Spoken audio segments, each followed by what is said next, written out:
કેમ છો બધા? ગઈકાલે આપણે જોયું હતું, બરાબર? શું જોયું હતું ગઈકાલે? તો કે એડ્રેસ બસ અને ડેટા બસ માટે કઈ કઈ પિનો જે છે એ આવેલી છે આપણા માઇક્રોપ્રોસેસરની અંદર. કેવી રીતે 24ની જગ્યાએ માત્ર 16 પિન વડે આપણે એડ્રેસ બસ અને ડેટા બસ બંનેનું કામ લઈ શકીએ છીએ. અને ALE એટલે કે એડ્રેસ લેચ એનેબલ શું છે એ પણ આપણે જોયું હતું, બરાબર?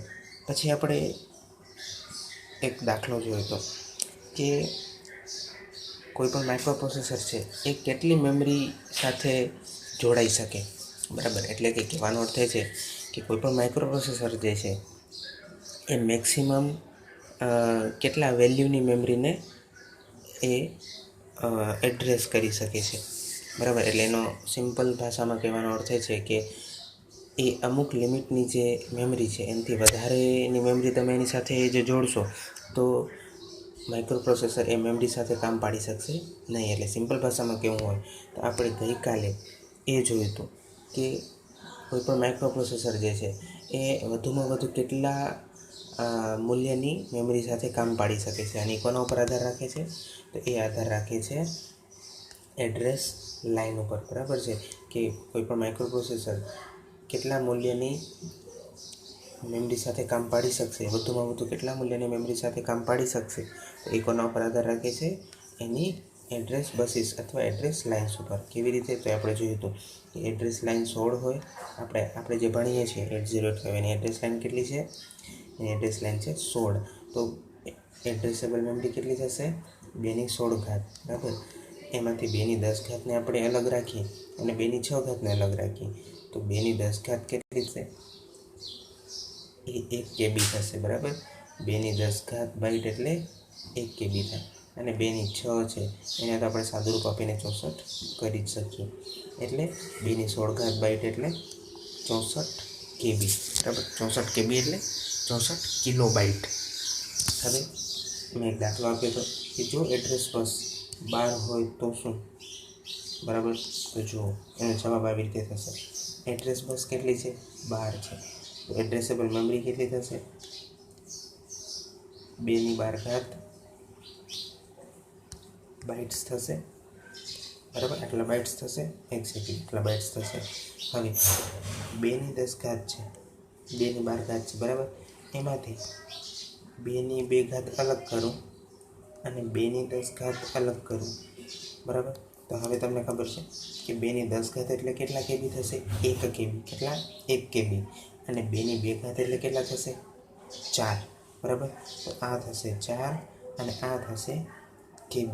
એનો અર્થ એ થયો કે 2/12 એટલે કેટલા થશે? 4 KB, બરાબર છે? એનો અર્થ એ છે કે જો એડ્રેસ બસ 12 હોય, બરાબર? જો એડ્રેસ બસ 12 હોય તો એ માઇક્રોપ્રોસેસર કેટલી મેમરી સાથે કામ પાડી શકશે? તો કે 2/12. એનો અર્થ કેટલો? તો કે 4 KBની મેમરી સાથે એ માઇક્રોપ્રોસેસર કામ પાડી શકશે. એટલે 4 KB આપણો સાચો જવાબ છે, બરાબર છે? તો આ હતો આપણો હોમવર્કનો દાખલો. હવે આપણે આગળ જોઈએ કે આપણે આ માઇક્રોપ્રોસેસરની જે 40 પિન છે એમાંથી આપણે કઈ કઈ પિન જોઈ. સૌથી પહેલે તો X1 અને X2 જોઈ, બરાબર છે? સૌથી પહેલાં આપણે કઈ જોઈ? X1 અને X2 જોઈ. પછી કઈ જોઈ? તો કે આપણે એડ્રેસ બસીસ જોઈ, બરાબર છે? એડ્રેસ બસીસમાં કઈ કઈ એડ્રેસ બસીસ જોઈ? તો કે આપણે સૌથી પહેલાં તો જે મલ્ટીપ્લેક્સડ છે એટલે કે એક સાથે મિક્સ છે એ AD0 થી AD7, બરાબર? AD0 થી AD7 એ એડ્રેસ અને ડેટા બસ જોઈ. એટલે એને ખરેખર તો કેવી રીતના કહેવાય? મલ્ટીપ્લેક્સ્ડ એડ્રેસ ડેટા બસ, એવી રીતે બોલાય કે AD0 થી AD7 શું છે? મલ્ટીપ્લેક્સ એટલે કે મિક્સ થયેલી એડ્રેસ ડેટા બસ છે, જેને આપણે કામ પ્રમાણે છૂટી પણ પાડી શકીએ. અને બીજી કઈ કઈ જોઈએ આપણે? તો કે જે મેઇન એડ્રેસ બસ છે એ 8 થી A15 એ તો જોઈ જ આપણે. હવે અહીંયા એક ધ્યાન રાખવાની બાબત છે કે એડ્રેસ બસ જે છે ને એ કેટલી છે? એડ્રેસ બસ જે છે એ A0 થી A15 છે, બરાબર. એડ્રેસ બસ કેટલા બીટની છે? 16 બીટની, બરાબર છે. એટલા માટે A0 થી A15 છે, બરાબર. હવે તો સમજવાની વાત એ છે કે આપણી એડ્રેસ બસીસ કેટલી છે? A0 થી A15, બરાબર, એટલે કે કુલ 16 છે. હવે આ 16 જે છે, બરાબર, આ 16 બસીસમાંથી A0 થી A7 અને A8 થી A15, બરાબર, એને અલગ નામે ઓળખવામાં આવે છે. એની અંદર A0 થી A7, બરાબર, એને A0 થી A7, બરાબર, A0 થી A7 આ એડ્રેસ બસીસને લોઅર ઓર્ડર, બરાબર, આખું નથી લાગતો પણ લોઅર ઓર્ડર બસીસ કહેવામાં આવે છે. જ્યારે A8 થી A15ને હાયર ઓર્ડર બસીસ કહેવામાં આવે છે, બરાબર છે. 0 થી 7ને લોઅર ઓર્ડર અને 8 થી 15ને હાયર ઓર્ડર બસીસ કહેવામાં આવે છે. હવે આપણે ગઈકાલે જોયું હતું કે જ્યારે મને મારે ડેટા મોકલવો હોય કે લેવો હોય ત્યારે તો હું આ AD0 થી AD7નો ઉપયોગ કરું જ છું. પણ જ્યારે મારે એડ્રેસ મોકલવું હોય ત્યારે મારે AD0 થી લઈ AD7નો તો ઉપયોગ કરવો જ પડશે, પણ A8 થી A15નો પણ ઉપયોગ કરવો પડશે, બરાબર છે. એનો મતલબ છે કે તમારી જે મલ્ટીપ્લેક્સ્ડ લાઇન છે AD0 થી AD7 એને હવે તમારે ડેટા બસની જગ્યાએ એડ્રેસ બસ તરીકે ઉપયોગમાં લેવાની છે, બરાબર. તો આના માટે એક આપણી પાસે સુવિધા છે જેને કહેવાય છે ALE, બરાબર છે. આપણે ગઈકાલે જોયું હતું ALE એટલે કે એડ્રેસ લેચ એનેબલ. જો એડ્રેસ લેચ એનેબલ 1 હશે, બરાબર, તો મલ્ટીપ્લેક્સ્ડ લાઇન જે છે, બરાબર, આપણે આને અલગ રીતે સમજીએ. હવે જો એડ્રેસ લેચ એનેબલ, બરાબર, જો એડ્રેસ લેચ એનેબલ 1 હશે, બરાબર છે, તો શું થશે? તો કે જે આપણે મલ્ટીપ્લેક્સ લાઇન્સ છે AD0 થી AD7 એ કોના તરીકે વર્તશે? એડ્રેસ તરીકે અથવા તો એડ્રેસ બસ તરીકે. અને જો એ 0 હશે તો એ કોના તરીકે વર્તશે? ડેટા બસ તરીકે, બરાબર છે. આ બહુ અગત્યની વાત છે, બરાબર છે. તો આપણે જોઈએ થોડુંક થિયરીની અંદર પણ શું કહે છે. મેં સમજાવ્યું જ છે મોટાભાગનું, બરાબર. આપણે આ તો જોઈ ગયા છીએ કે કોઈ પણ માઇક્રોપ્રોસેસર કેટલી મેમરી એડ્રેસ કરી શકે છે, કેવી રીતે શોધવું, બરાબર. પછી આવે છે એડ્રેસ બસ. તો એડ્રેસ બસ શું છે? તો કે 8085ને 18 એડ્રેસ લાઇન છે.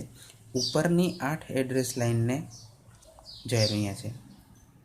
ઉપરની 8 એડ્રેસ લાઇન જે છે, બરાબર, ઉપરની 8 એટલે A8 થી A15 કયો અથવા તો A15 થી A8 કયો, એ એક માર્ગીય છે અને હાયર ઓર્ડર એડ્રેસ બસ તરીકે વપરાય છે, બરાબર. મેં તમને હમણાં જ કીધું કે 0 થી 7 જે છે AD0 થી AD7 એ તો આ મલ્ટીપ્લેક્સ્ડ આપણી લાઇન્સ છે. પણ જ્યારે એ મલ્ટીપ્લેક્સ લાઇન એડ્રેસનું વહન કરતી હશે ત્યારે આપણે એને શું કહીશું? AD0 થી AD7 કેમાં બદલાઈ જશે? A0 થી A7, બરાબર છે. તો A0 થી A7 શું છે? લોઅર ઓર્ડર છે અને A8 થી A15 શું છે? હાયર ઓર્ડર છે, બરાબર. તો જે એ અહીંયા જ લખેલું છે, બરાબર છે. એ અહીંયા તમને લખેલું જોવા મળે છે. એ એક માર્ગીય છે અને હાયર ઓર્ડર બસ તરીકે વપરાય છે. હવે અહીંયા એ શા માટે લખેલું છે કે જે હાયર ઓર્ડર બસ છે એટલે કે 8 થી 15 એ એક માર્ગીય છે, કારણ કે એ માત્ર ને માત્ર એડ્રેસનું જ વહન કરે છે. જ્યારે તમે શું AD0 માટે અને AD7 માટે હું કહી શકું? AD0 થી AD7 માટે તમે એવું કહી શકો કે યુનિડાયરેક્શનલ એટલે એક માર્ગીય છે? ના, ન કહી શકો. કારણ શું? તો કે આ એડ્રેસ બસ તરીકે તો કામ આપશે જ, પણ એ ડેટા બસ તરીકે પણ કામ આપે છે. અને આપણને ખબર છે જે પણ બસ ડેટા બસ હોય છે એ કેવી હોય છે? બાય ડાયરેક્શનલ, બરાબર. એટલે જે આ મલ્ટીપ્લેક્સ્ડ લાઇન છે આપણી, બરાબર, એ કેવી છે? બાય ડાયરેક્શનલ, બરાબર. જો અહીંયા પણ લખેલું હશે. જો આ મલ્ટીપ્લેક્સ એડ્રેસ બસ છે, બરાબર. નીચેની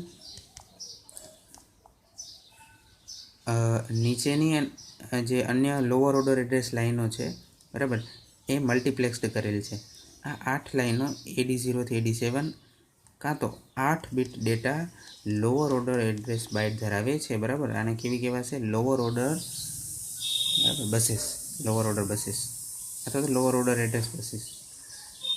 હવે આગળ શું કહે છે તો કે ઇન્સ્ટ્રક્શન સાયકલની શરૂઆતના ભાગમાં બસ લોઅર ઓર્ડર એડ્રેસ ધરાવે છે, બરાબર. આ બસ પર ક્યારે એડ્રેસ અને ક્યારે ડેટા છે તે જાણવા માટે કોનો ઉપયોગ થાય છે? એએલઈ સિગ્નલનો, બરાબર, જે પ્રમાણે મેં હમણાં જ તમને કીધું.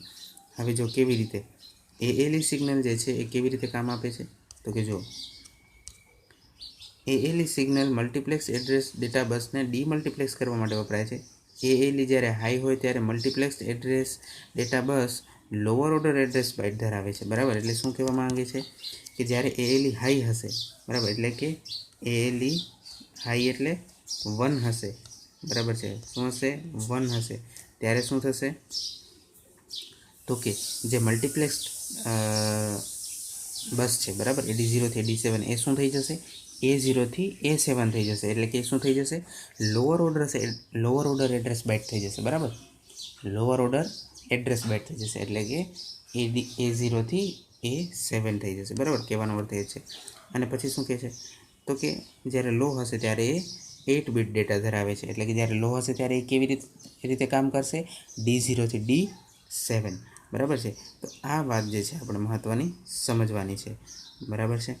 હવે બીજું આવે છે કંટ્રોલ અને સ્ટેટસ સિગ્નલ, બરાબર છે. કંટ્રોલ અને સ્ટેટસ સિગ્નલ બે સિગ્નલ, એમાં શું કહેવા માંગે છે? બે સિગ્નલ RD અને WR, બરાબર છે. હવે જો એની ઉપર પાછું શું છે? બાર છે, એટલે RD બાર અને WR બાર. એટલે આ જે છે આ પિન જે છે અથવા તો આ સિગ્નલ જે છે એ કેવા છે? એક્ટિવ લો છે, બરાબર છે.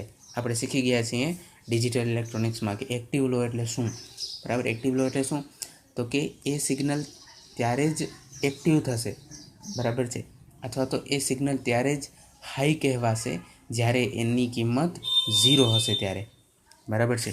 એટલે કે જો આ RD બાર છે એને મારે એક્ટિવ કરવું હોય તો મારે RD તરીકે જો હું 0 આપું, બરાબર, તો RD બાર શું થઈ જાય? RD બાર 1 થઈ જાય કે નહીં, બરાબર.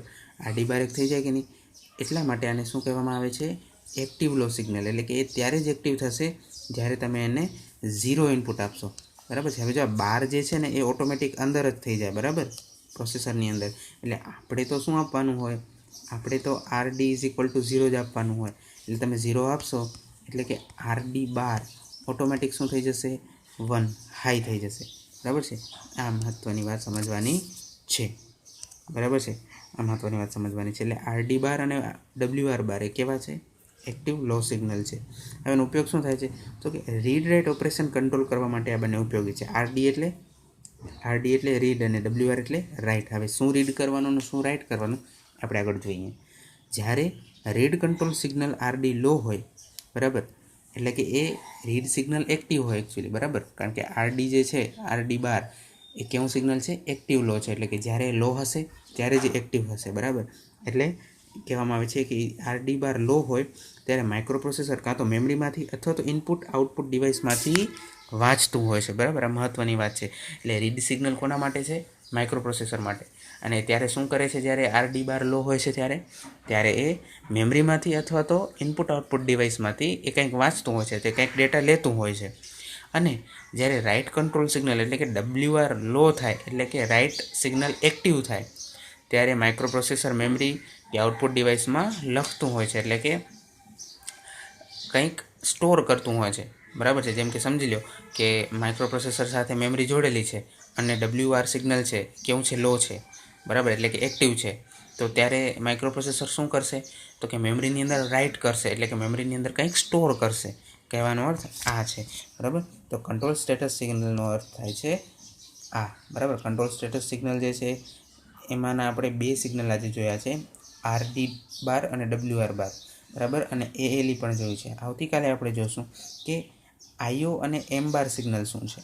IO અને M બાર સિગ્નલ શું છે આપણે ક્યારે જોઈશું? આવતીકાલે. તો લેક્ચર અહીંયા જ પૂરો કરીએ.